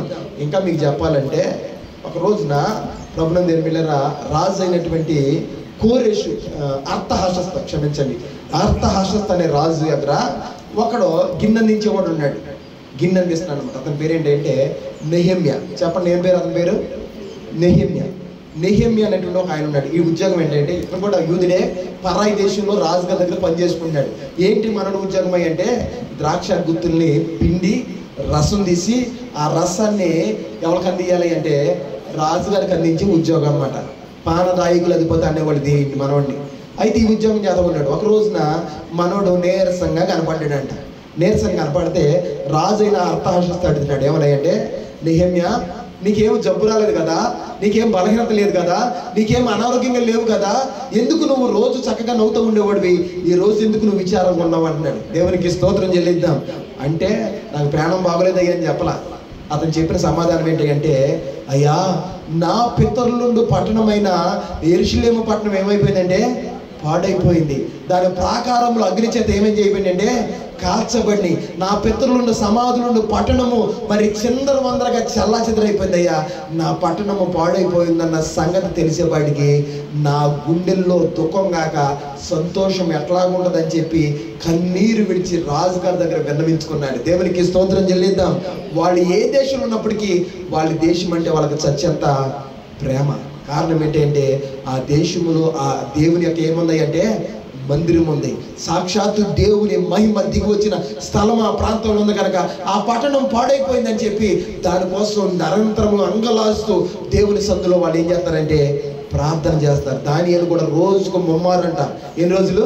రోజుకి మొమ్మారు. ప్రతిరోజు కూడా మొమ్మారు. యెరూషలేము తట్టు కిటికీలు తెరిచి రోజు కూడా యెరూషలేము క్షేమం కోసం ఏం చేశాడు అంటే ప్రార్థన. ఉన్నది అక్కడ బబులోను దేశంలో మంత్రి స్థానంలో ఉన్నాడు, ముఖ్యమంత్రి స్థానంలో ఉన్నాడు ప్రభుని. అంత ఉన్నతమైన స్థితిలో ఉండి దానియేలు యెరూషలేము క్షేమం కోసం ఏం చేస్తున్నాడు అంటే ప్రార్థన చేస్తాడు. కారణం ఏంటంటే మనోడు కూడా ఒక యూదుడే. అక్కడ దేవుని పట్టణం పాడైపోయిందని, అక్కడ ప్రాకారములు పడగొట్టేసేవారని, దేవుని మందిరం కూల్చేశారని చెప్పి ఆ మందిరము బాగుపడాలని, మందిరం క్షేమం కోసం ప్రతిరోజు రోజుకు ముమ్మారు ఏం చేశాడు అంటే ప్రార్థన చేసేది. ఒకనొక సమయం వచ్చింది, నువ్వు ప్రార్థన చేస్తే తీసుకెళ్ళి ఎక్కడ వేద్దామన్నారా అంటే సింహాల బోన్లో వేద్దామన్నారు. సింహాల బోన్లోకి వెళ్ళడానికైనా సిద్ధపడ్డాడు, కానీ రోజుకు ముమ్మారు యెరూషలేము క్షేమం కోసం ప్రార్థన చేయడం ఏం చేయలేదంటే మానలా. వాళ్ళకు ఒక నిబంధన ఉంది. ప్రభునందు బిడ్డలారా, దేవుని యొక్క మందిరం కోసం ఏం చేయాలి అంటే ప్రార్థన చేయాలని, దేవుని మాటకు లోబడాలనేటువంటి నిబంధన వాళ్ళకు ఉంది. కాబట్టి దేవుడు వాళ్ళకి తోడుగా ఉన్నాడు. దేవునికి స్తోత్రం చెల్లిద్దాం. అంతెందుకండి, ఇంకొక మాట చెప్తాను నేను. ఏంటంటే మనకి బైబిల్ గ్రంథంలో ఎస్తేరు గ్రంథం అనే గ్రంథం ఉంది. ఎస్తేరు గ్రంథంలో మరి రాజు అయినటువంటి అహష్వేరోషుకి అక్కడ పనిచేస్తున్నటువంటి మంత్రి అయిన హామాను ఒక మాట చెప్తున్నాడు. ఒకసారి చూద్దాం ఆ మాట చూద్దాం. ఎస్తేరు గ్రంథంలో ఒక మాట చూద్దాం. ఎస్తేరు గ్రంథం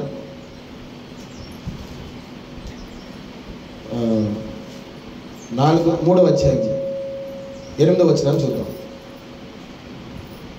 ఎస్తేరు గ్రంథము 3వ అధ్యాయము 8వ వచనం దొరికిందా? 416 పేజీ. అంతటా హామాను అహష్వేరోషుతో చెప్పినదేమనగా, మీ రాజ్య సంస్థానములన్నిటి యందు ఒక జాతి వారు ఏం చేశారంట? చెదిరి ఉన్నారు. వారి విధులు సకల జనుల విధులకు వేరుగా ఉన్నాయి. దేవునికి స్తోత్రం చెల్లిద్దాం. శ్రద్ధగా ఆలకించాలి. రాజు అయినటువంటి అహష్వేరోషు ఇదే 123 సంస్థానాలని ఇప్పుడు నెక్స్ట్ ఆయన సంస్థానం ఆయన ఆధీనంలోకి వచ్చింది. మాదీయ పారసిక సామ్రాజ్యాన్ని పరిపాలిస్తున్న రాజు అయినటువంటి ప్రభునందేని బిళ్ళరా అహష్వేరోషు అనేటువంటి రాజు ఏలుబడి చేస్తున్నాడు. ఆనాటి కాలంలో మనకు తెలుసు, రాణి అయినటువంటి హదస్సా అనబడినటువంటి ఒక స్త్రీ చిన్నది ఆ యొక్క అందాల పోటీల్లో పాల్గొని రాజుగారి యొక్క ఆ యొక్క దయను పొందుకుని మరి వస్తీకి బదులుగా ఏమైంది అంటే రాణి అయ్యింది. ఇప్పుడు ఎస్తేరు ఏమైపోయిందంటే రాణి అయింది. ఆ కాలంలో ప్రభునందేని బిళ్ళరా హామాను అనబడిన వాడు యూదులందరి మీద కుట్ర పన్నాడు. యూదులందరిని కూడా సమూలం నాశనం చేశాలని కుట్ర పన్ని రాజుగారికి వెళ్ళి చెప్తున్నాడు ఒక మాట. ఏంటంటే, అయ్యా మన దేశంలో అందరూ కూడా పండగలు చేస్తున్నాం మనం, కానీ మన దేశంలోనే మీ సంస్థానంలోనే ఒక జాతి వారు ఉన్నారయ్యా, వాళ్ళ విధులు సకల జనుల విధుల కంటే వాళ్ళు ఎవరితో కలవరయ్యా. వాళ్ళ పని ఏంటో వాళ్ళది, వాళ్ళ పండగలేంటో వాళ్ళవి, వాళ్ళ జీవన విధానం ఏంటో వాళ్ళు మనతో ఏం చేయట్లేదు అంటే కలట్లా. చదివాను, మరొకసారి చదువుతాం ఆ మాటని. మీ రాజ్య సంస్థానములన్నిటి యందు జనులలో ఒక జాతి వారు ఏం చేశారంటే చెదిరిపోయి ఉన్నారు. వారి విధులు సకల జనుల విధులకు వేరుగా ఉన్నాయని చెప్తున్నాడు. వారు ఎవరయ్యా అంటే యూదులు. వీరు అందరితో మిక్స్డ్ జనంగా కలిసిపోయే వాళ్ళు కాదు. దేవునికి స్తోత్రం చెల్లిద్దాం. చెప్పండి హల్లెలూయా, హల్లెలూయా. నువ్వు అందరితో కలిసిపోతావని నిన్ను దేవుడు ఎన్నుకోలా. ఒక ప్రత్యేకమైన వ్యక్తిగా నేను ఎన్నుకున్నాడు దేవుడు. దేవునికి స్తోత్రం చెల్లిద్దాం. ఇప్పుడు వరకు మనం చెప్పుకున్న యూదులు శరీర సంబంధమైన యూదులైతే, ఇప్పుడున్నటువంటి సార్వత్రిక కొత్త నిబంధన సంఘంలో ఉన్న దేవుని ఆరాధిస్తున్న ఆయన వెంబడిస్తున్న దేవుని పిల్లలమైన మనమందరం కూడా ఆత్మీయ యూదులము. దేవునికి స్తోత్రం చెల్లిద్దాం. హల్లెలూయా. వాళ్ళు ఏ విధంగా దేవుని మాటకైతే లోబడ్డారో మనం కూడా దేవుని మాటకు లోబడవలసిన వారమై ఉన్నాం. దేవునికి స్తోత్రం చెల్లిద్దాం. వాళ్ళకి ఒక నిబంధన ఎలాగైతే ఉందో దేవుని పిల్లలమైన మనకు కూడా దేవుడు ఒక నిబంధన ఇచ్చాడు. దేవునికి స్తోత్రం చెల్లిద్దాం. దాన్నే కొత్త నిబంధన అన్నో, అదేవిధంగా 2 నిబంధనలు మన చేతిలో ఉన్నాయి. ఏంటి? మీరు బైబిల్ తెరుతుంగానే ఒక పేరు వస్తుంది. ఏంటంటే మొదట పాత నిబంధన, రెండోది ఏంటంటే క్రొత్త నిబంధన. నిబంధన అంటే అర్థం ఏంటంటే ఆజ్ఞ అని అర్థం. దేవుడు మనకిచ్చిన ఆజ్ఞ ఏంటి ఆ ఆజ్ఞ అంటే, ఎప్పుడైతే నువ్వు దేవునిలో రక్షణ పొందుకున్నావో, ఆయన రక్తం చేత నిన్ను ఎప్పుడైతే కడిగాడో ప్రభునందు దేవుని బిడ్డలారా, అప్పుడు నీకు నువ్వు కాదు. నువ్వెవరి సొత్తు? దేవుని సొత్తు. ఆయన నిన్ను ప్రత్యేకించుకున్నాడు. ఆయన తన కొరకు నిన్ను ఏర్పరచుకున్నాడు. లోకంలో నుండి నిన్ను ప్రత్యేకించుకున్నాడు. దేవునికి స్తోత్రం చెల్లిద్దాం. హల్లెలూయా. ఆయన్ని ప్రత్యేకించుకున్న ఆయన పిల్లలమైన మనమందరూ కూడా ఆయన ఎదుట ఒక నిబంధన కలిగి ఉండాలి. లోక జనుల పద్ధతుల కంటే, ఆచారములన్నిటికంటే మనం ఎట్టకుండాలి అంటే వేరుగా ఉండాలి. ఆనాడు మరి రాజైన అహష్వేరోషు ఏలుబడిలో ఉన్నటువంటి ఆ యొక్క జనం ఒక గుంపు ఎలాగో చెదిరి ఉన్నారో, సకల విధుల జనులకు వీళ్ళు వేరుగా ఉన్నారయ్యా. వాళ్ళు మన పనులు మనం చేయట్లా, మనం చేయట్లా. వాళ్ళ పని ఏంటో, వాళ్ళ యొక్క ప్రార్థన ఏంటో, వాళ్ళ పరిచర్య ఏంటో, వాళ్ళ పాటలు ఏంటో, వాళ్ళు అసలు వేరే, వాళ్ళు ఒక డిఫరెంట్. మనలో వాళ్ళు ఏం చేయాలంటే కలవరం అని హామాను చెప్పినట్లుగా కొత్త నిబంధన సార్వత్రిక సంఘంలో ఉన్న దేవుని పిల్లలమైన మనం కూడా ప్రత్యేకంగా ఉండాలని దేవుడు కోరుకుంటున్నాడు. దేవునికి స్తోత్రం చెల్లిద్దాం. ఎన్ని పండుగలైనా రాని, పండుగ గుంపులో మనం కలిసిపోయేవారుగా ఉండకూడదు. మనం ఎప్పుడైనా కూడా ప్రార్థన గుంపే. దేవునికి స్తోత్రం చెల్లిద్దాం. ఏ గుంపు మనము? పండుగ గుంపు కాదు. ఏ గుంపు? ప్రార్థన గుంపు. దేవునికి స్తోత్రం చెల్లిద్దాం. కనుక ప్రత్యేకంగా ఉండమని మీకు మనం చేస్తూ, మీరు ప్రత్యేకంగా ఉంటే, దేవునికి లోబడి ఉంటే, ఆయన నిబంధన అనుసరించి నడిస్తే, ఆయన మాట వింటే దేవుడు మీకు తోడుగా ఉంటానని నాకు చెప్పించాడు. దేవునికి స్తోత్రం చెల్లిద్దాం. హల్లెలూయా. కనుక దేవుడు మీకు తోడుగా ఉండాలో, చేయి విడిచిపెట్టేయాలో మీకు మీరు నిర్ణయం తీసుకోండి. దేవుడు ఆశ, ఆలోచన దేవుని ప్రణాళిక ఏంటంటే శాపంలో, పాపంలో, భయంకరమైన దుర్భరమైన జీవితం జీవిస్తున్న మనల్ని అందులోని తీసుకొచ్చేసి పరిశుద్ధమైన జీవితాన్ని దేవుడు మనకి ఇచ్చాడు. దేవునికి స్తోత్రం చెల్లిద్దాం. కనుక పరిశుద్ధమైన జీవితాన్ని నిలబెట్టుకుందాం. యోధా జాతి ఏ విధంగా వృద్ధిలోకి వచ్చి ఎంత పరిశుద్ధంగా ఉంది కాబట్టి, ఎంత పవిత్రంగా ఉంది కాబట్టి, అటువంటి శ్రేష్టమైన గోత్రములో నుండి దేవుడు ప్రభుని దేవుని బిడ్డలారా మరి ఈ లోకంలోకి రావడానికి యోధా గోత్రాన్ని ఎన్నుకున్నాడు. దేవునికి స్తోత్రం చెల్లిద్దాం. ఒక్కసారి ఆయన ఎన్నుకున్న గోత్రపు వంశావళి ఒకసారి చూసుకుని మనం ఇక ప్రార్థన చేసుకుని ఒకసారి మత్తయి సువార్త ఏంటి 1వ అధ్యాయము 1వ వచనం దగ్గర కొన్ని మాటలు మనం చదువుకుని మనం ప్రార్థన చేసుకుందాం. ఏ గోత్రం నుండి ఆయన వచ్చాడు, ఎలా వచ్చాడు అని కనుక ఒకసారి చూస్తే, ఒక్క నిమిషం మత్తయి సువార్త అందరూ కూడా తెరవండమ్మా. మత్తయి సువార్త 1వ అధ్యాయము 1వ వచనం దగ్గర నుండి యేసు ప్రభువారు ఈ లోకంలోకి రావడానికి ఏ గోత్రాన్ని ఎంచుకున్నాడు, ఎవరి ద్వారా వచ్చాడు అని కనుక మనం చూస్తే అక్కడ చదవబడిన మాట, అబ్రహాము కుమారుడగు దావీదు కుమారుడైన యేసు క్రీస్తు వంశావళి. మన ప్రభు అయిన యేసయ్య అబ్రహాము నుండి ఆయన గోత్రం ఎక్కడ స్టార్ట్ అయింది అంటే అబ్రహాం దగ్గర స్టార్ట్ అయినటువంటి ఈ యొక్క గోత్రపు ప్రణాళిక దావీదు గారి దగ్గరకు వచ్చింది. మళ్ళా దావీదు గారి దగ్గర నుండి మరియమ్మ గారి దగ్గరకు వచ్చి ఆయన యేసుప్రభు తల్లి అయినటువంటి మరియమ్మ గారి దగ్గరకు వచ్చింది. అక్కడ నుండి ఇక్కడ వరకు ఈ మార్గ ప్రయాణంలో ఆయన ఎన్నుకున్న గోత్రం ఏంటంటే యోధా గోత్రం. చదువుతాం ఒకసారి ఇప్పుడు. అబ్రహాము కుమారుడకు దావీదు కుమారుడైన యేసు క్రీస్తు వంశావళి. అబ్రహాము అంటే ఆడవాళ్ళు లేక మొగోళ్ళని కన్నారని అనుకోవద్దు మీరు. ఆ ఆడవాళ్ళు పక్కన పెట్టారు, మగోళ్ళ యొక్క వంశావళిని తీసుకుంటూ వచ్చారు. దేవునికి స్తోత్రం చెల్లిద్దాం. హల్లెలూయా. అబ్రహాము ఎవరిని కన్నాడు అంటే అబ్రహాము ద్వారా ఇస్సాకు పుట్టాడు. ఇస్సాకు యాకోబుని కన్నాడు. యాకోబు మొత్తం ఎంతమంది 12 మంది గోత్రకర్తలను కన్నాడు. దేవునికి స్తోత్రం చెల్లిద్దాం. మనకు తెలిసిందే కదా ఇది. అబ్రహాము ఇస్సాకుని కన్నాడు, ఇస్సాకు యాకోబుని కన్నాడు, ఈ యాకోబు 12 మంది సంతానం కన్నాడు. ఈ 12 మందిలో ఒకడు ఎవడంటే యోధ, 4వ వాడు ఎవరంటే యోధ. ఇప్పుడు యోధాలోనే మరలా వచ్చింది చూడండి ఒకసారి. యోధ తామారు నందు పేరేసును,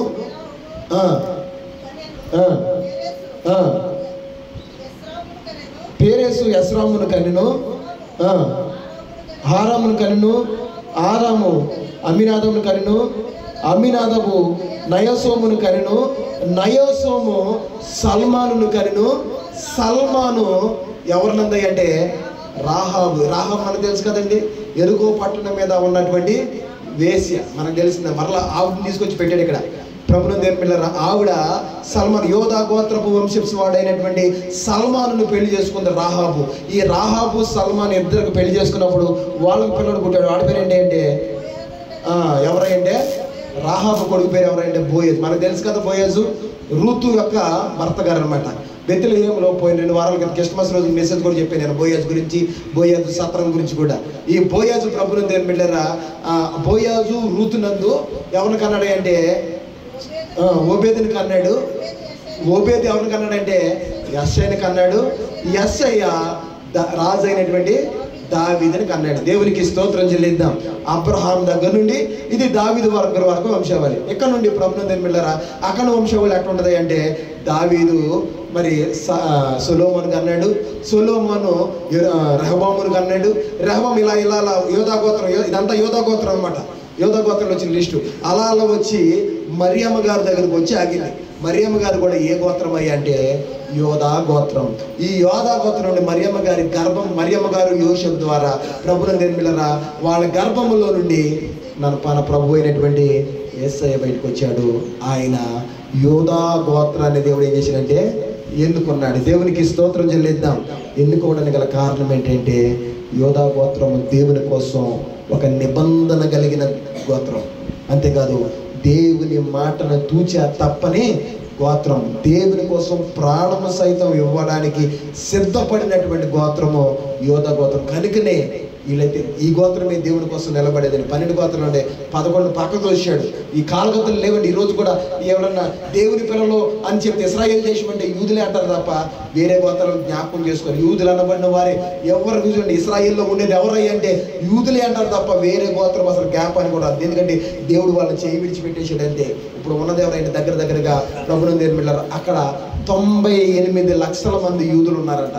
ఇంకా చదరపోయిన వాళ్ళు చాలా మంది, ఆయా దేశాల్లో ఉన్నవారు చాలా మంది ఉన్నారు. అయితే ఇశ్రాయేల్ దేశంలో ఉన్నవారు ఎంతమంది అంటే 98 లక్షల మంది ఈరోజు ఉన్నారంట. ఎందుకు చెప్తున్నాను ఈ మాటలు అంటే, ప్రభునందు దేవుని బిడ్డలారా, వాళ్ళు దేవుని మాటకు లోబడ్డాడు, దేవుని మేరలో ఒక నిబంధన కలిగి ఉండారు. అవసరమైతే మా ప్రాణం సైతం ఇస్తాం కానీ దేవుని మాటలు మాత్రం మేము దాటమని చెప్పి నిలబడ్డారు కనుక దేవుడు వాళ్ళకి తోడుగా ఉన్నాడు. దాన్ని వృద్ధులకు తెచ్చాడు. ఈరోజు ఒకవేళ ఇశ్రాయేల్ని టచ్ చేయాలని చెప్పి ఆలోచన వచ్చిన ఏ దేశానికైనా గుండెల్లో రైళ్లు పుట్టించేంత భయాన్ని దేవుడు ప్రతి ఒక్కరికి ఇస్తున్న కారణం ఏంటంటే, దేవుడు వాళ్ళకి ఒక వాగ్దానం ఇచ్చాడు, ఇశ్రాయేలులను కాపాడువాడు కునుకడు నిద్రపోడు. నా దేవుడు కునుకక నిద్రపోక వాళ్ళని కాపాడుతున్నాడు. అదే దేవుడిని మనం ఆరాధిస్తున్నాం. వాళ్ళ శరీర సంబంధమైన యూదులైతే మనం ఆత్మ సంబంధమైన యూదులం. మనల్ని కూడా దేవుడు ప్రభునందు దేవుని బిడ్డలారా ఆయన మార్గాల్లో నడిస్తే, ఆయన మాటకు మీరు కనుక లోబడితే, నా దేవుడు అన్నాడు, నేను మీకు తోడై ఉంటాను, యూదులను వృద్ధులకు తెచ్చినట్లుగా మిమ్మల్ని మీ కుటుంబాలు కూడా నేను ఏం చేస్తానంటే వృద్ధులకు తెస్తాను. మీకు ప్రభునందు దేవుని ఏ తెగులు మీ గుడారాల సమీపం చేరకుండా కంచి వేసి నేను కాపాడుతాను, మీకు తోడై ఉంటాను దేవుడు వాగ్దానం ఇస్తాడు. కనుక ఈ మధ్యాహ్న సమయంలో ఆనాడు యూదా జాతి ఏ విధంగా వృద్ధిలోకి వచ్చిందో, మనము మన కుటుంబాలు, మనము మన సంఘము, మన పరిచర్య వృద్ధిలోకి రావాలనేటువంటి తలంపుతో, ఆశతో ఈరోజు నిన్ను నన్ను మనలందరినీ ప్రేమించి దేవుడు మనకు వస్తున్నటువంటి ఒక అద్భుతమైన వర్తమానం. దేవునికి స్తోత్రం చెల్లిద్దాం. హల్లెలూయా. ప్రభునందు దేవుని బిడ్డలారా, యూదా జాతి వర్ధిల్లినట్లుగా మీ కుటుంబాలు కూడా వర్ధిల్లాలని, దేవుడి మాటకు వాళ్ళు లోబడినట్లుగా మీరు కూడా లోబడాలని, దేవుని అట్లా వాళ్ళ నిబంధన కలిగి ఉన్న రీతిగా మీరు కూడా నిబంధన కలిగి దేవుని కృపలో వర్ధిల్లాలని, దేవుని సేవకులుగా మీ ఆత్మీయ మరి మిమ్మల్ని నడిపించేటువంటి నాయకుడిగా మనసారా వాంఛిస్తూ ఆకాంక్షిస్తూ యోధా వారు పొందుకున్న దేవుని ఆశీర్వాదాలు మీ కుటుంబాలకి నా దేవుడు సమృద్ధిగా దయచేయాలని, ఈ భయంకరమైన పండగ దినాల్లో ఏ కీడులు అపాయాలు మీ కుటుంబం యొక్క రాకుండా దేవుడు తన బాహుల్యమైన రెక్కల చాటున మీ కుటుంబాలను భద్రపరచాలని ఆశిస్తూ నిండు మనసు మిమ్మల్ని దీవిస్తున్నాను. దేవుడి కొద్ది మాటలు మనందరి హృదయాల్లో ఫలింప చేయును గాక. హల్లెలూయా, హల్లెలూయా. పల్లవ వచ్చేదామంటే అందరూ కూడా ఒక చిన్న పల్లవ పాడుకొని మనం ప్రార్థన చేసుకుందాం. మరలా చెప్తున్నాను, ఈ పండుగ దినాల్లో మీరు మీ కుటుంబం కొంచెం జాగ్రత్తగా ఉండండి. ఎందుకంటే ప్రభునందు దేవుని బిడ్డలారా, సంతోషమేమో కానీ సంతోషం కంటే చాలా కుటుంబాల్లో దుఃఖమే మిగిలిస్తున్న పండుగ ఇది. కనుక మీరు జాగ్రత్తగా ఉండండి, మీ బిడ్డలు మీరు జాగ్రత్తగా ఉండండి. దేవుడు మీ కుటుంబాలను కంచి వేసి కాపాడుతాడు. ఒక నిమిషం తలలో ఉంచుదాం. దేవుని సన్నిధిలో చిన్న ప్రార్థన చేసుకుందాం. యూదా స్తుతి గోత్రపు సింహమా, యేసయ్యా నా ఆత్మీయ ప్రగతి నీ స్వాధీనమా, నీవే కదా నా ఆరాధనా, నీవే కదా మా ఆరాధనా, ఆరాధనా స్తుతి ఆరాధనా, ఆరాధనా స్తుతి ఆరాధనా, నీవే కదా మా ఆరాధనా.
ప్రార్థన చేసుకున్నామండి. అందరూ కూడా తలలు వంచండి. ఎత్తబడినటువంటి వాక్యమనెత్తి ఒక్క నిమిషం దేవుని సందులో ప్రార్థన చేసుకుందాం. ఈ చివరి ముగింపు ప్రార్థనలో కలిసి ఏకీభవించి మనమందరం ప్రార్థన చేద్దాం. మహాపరిశుద్ధుడా, కృప కలిగిన మా తండ్రి, సర్వశక్తి గల మా దేవ, ప్రేమ కలిగిన మా ప్రభువా యేసయ్య, నీ అత్యున్నతమైనటువంటి నామమునకు వందనాలు చెల్లించినాం ప్రభువా. అయ్యా, ఈ శ్రేష్టమైన మధ్యాహ్న సమయంలో అయ్యా మా ఆధ్యాత్మ జీవితాలు వృద్ధిలోకి రావాలని, మా కుటుంబ జీవితాలు నాయన దీవెనకరంగా ఆశీర్వాదకరంగా ఉండాలని నీ చేత దీవించబడిన ప్రభువా, నువ్వు తోడు నిలిచిన అయ్యా యోధా గోత్రాన్ని మా ముందు పెట్టి ఇప్పటి వరకు మీరు మాట్లాడావయ్యా తండ్రి. నీకు ఎంత గొప్ప దేవుడు నాయన.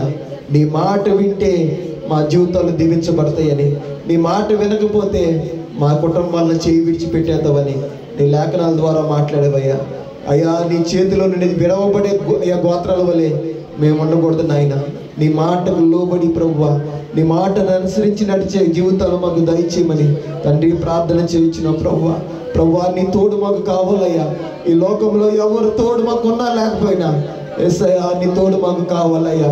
మమ్మల్ని చేయి విడిచిపెట్టొద్దయ్యా.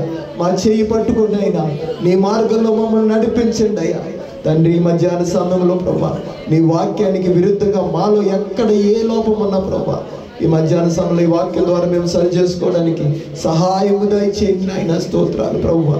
అయ్యా, ఇదిగో నేను అవసరమైతే తమ ప్రాణాలను ఇవ్వడానికి నాయన సాహసించారు కానీ నాయన నీ ఆజ్ఞలలో నుండి ఒక్కరు కూడా బయటికి తొలగపోలేదు ప్రభు. అందుకనే అంత గొప్ప గోత్రమైనటువంటి యోధా గోత్రాన్ని వెనుకుని ఈ లోకంలోనికి వచ్చేవారిని మాట్లాడే ప్రభు. యోధా స్తుతి గోత్రపు సింహముగా ఈ లోకంలోనికి అడుగుపెట్టి ప్రభు మమ్మల్ని అందరినీ ఉద్ధరించడానికి కలువరి సెలవులో బలి అయినైనా మా కొరకు నాయన యాగమైన గొప్ప దేవుడు ప్రభు. అయ్యా, నువ్వు చేసిన కార్యములను తలంచుకుంటూ నీ మేలుని యోచించుకుంటూ ఇంతవరకు నాయన నీ సన్నిధిలో ప్రభువా, నీ పాదాల దగ్గర నీ మాటలు విన నీ బిడ్డల అందరినీ కూడా నాయన మీరు బలపరచండి, శక్తిని నింపండి నాయన. స్తోత్రాలు అయ్యా. మేము నడవలసిన త్రోవలు మాకు బోధించావు ప్రభువా. నీ మార్గంలో నుండి మేము తొలగిపోకుండా, నీ మార్గంలో మేము త్రొట్టిల్లిపోకుండా తండ్రి మా చేయి పట్టి నాయన చక్కని ఆలోచన చెప్పి మీరే ముందుకు నడిపించమని ప్రార్థన చేయొచ్చు. ఈ మధ్యాహ్న సమయంలో చేరవచ్చిన బిడ్డల కుటుంబాలన్నీ వృద్ధిలోకి వచ్చునుగాకని ప్రార్థన చేయొచ్చును. నీ బిడ్డల మీద నీ కృప ఉండునుగాకని ప్రార్థన చేయొచ్చును. చిరకాల పర్వతం కంటే ఎక్కువగా మిన్నగా ప్రభువా నీ యొక్క నాయన స్తోత్ర అభిషేకము, నీ ఆశీర్వాదము నీ బిడ్డలకి మీరు అనుగ్రహిస్తున్నందుకు నీకు స్తోత్రాలు. దీవించి ఆశీర్వదించమని ప్రభువా. బలహీనలకు వచ్చిన బిడ్డలు బలపరచండి. అనారోగ్యంతో వచ్చిన బిడ్డలకు ఆరోగ్యము ఆదరణకు మీరు దయచేయండి. బంధకాల్లో ఉన్న ప్రతి బిడ్డ బంధకాలు మీరు తెంచిన ఆయన నీ సన్నిధిలో సంతోషంతో నింపబడడానికి సహాయము దయచేయమని ఆయన ముందున్న భయంకరమైన ఈ లోక సంబంధమైన పండుగ దినాల్లో ప్రభువా అవి ఎటువంటి కీడులు అపాయాలు నీ పిల్లలైన నీ బిడ్డలకు దరిదాపులు చేరకుండా నీ బిడ్డల కుటుంబానికి నీ కంచిని దయచేయండి. ఆనాడు ఇశ్రాయేలు పాళెముల గుమ్మాల మీద నీ రక్తపు ముద్రలు ఇచ్చినట్లుగా నీ బిడ్డల కుటుంబాల మీద వాళ్ళ గృహ దారబంధాల మీద నీ రక్తపు ముద్రలు ఉంచమని, ఏ కీడు ప్రభా మీ బిడ్డలు కూడా దరిదాపులు చేరకుండా నాయన నీ కాపుదల్లో బిడ్డలు భద్రపరచమని, పసిబిడ్డలు మొదలుకుని వృద్ధుల వరకు ఈ మధ్యాహ్న సమయంలో నీ సన్నిధికి చేరవచ్చిన ప్రతి బిడ్డను నాయన మీరు దీవించి బలపరచమని నాయన. రాని బిడ్డలు దయతో క్షమించి వచ్చేవారు మేమందరూ కూడా నీ సందులో కలుసుకోవడానికి కృప చూపించి సహాయం దయచేయమని, అంతవరకు నీ మందిరంలో మేలు చేత ప్రతి బిడ్డ కూడా తృప్తిపరచబడి సంతోషంతో వారి గృహాలకు వెళ్ళడానికి సహాయం దయచేయండి. మేము ఎక్కడ ఉన్నప్పటికీ ప్రభువా నీ ప్రేమలో ఎదిగి వేరుపాడడానికి కృప చూపించమని అందులో యేసుక్రీస్తు సర్వశక్తి గల నామంలో ప్రార్థన చేసి అడిగిన వాటన్నిటికీ ప్రతిఫలం పొందుకున్నాము మా పరలోకపు తండ్రి. చెప్తాం దగ్గరగా మరొకసారి ఆమేన్ ఆమేన్. తండ్రి అయిన దేవుని ప్రేమయు కుమారుడైన యేసుక్రీస్తు వారి కృపయు పరిశుద్ధాత్మ దేవుని యొక్క సన్నిధి సహవాసం ప్రసన్నత ఆరాధనకు చేరవచ్చిన దేవుని పిల్లలమైన మన